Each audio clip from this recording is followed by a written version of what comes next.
Praise the Lord dear friends. இன்னைக்கு ஆண்டவருடைய வார்த்தை, என் ஜனங்கள் ஒருபோதும் வெட்கப்பட்டு போவதில்லை. டியர் ஃப்ரெண்ட்ஸ், அநேக நேரங்களில் இந்த வசனத்தை சொல்லி அறிக்கையிட்டு நம்ம ஜெபம் பண்ணுறோம். ஆனால் இந்த வசனத்தை வெறும் வார்த்தைகளாக மட்டும் இல்லாமல் அது ஒரு விசுவாச அறிக்கையாக நம்ம செய்கிறப்போ நம்ம வாழ்க்கையில் தேவன் நிச்சயமாக நம்ம வெட்கப்பட்டு போகாதபடிக்கு செய்வார்.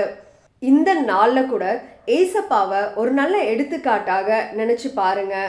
ஏசப்பா இந்த உலகத்தில் இருந்தப்போ எவ்வளவோ இக்கட்டான சூழ்நிலைகளை கடந்து வந்தார்.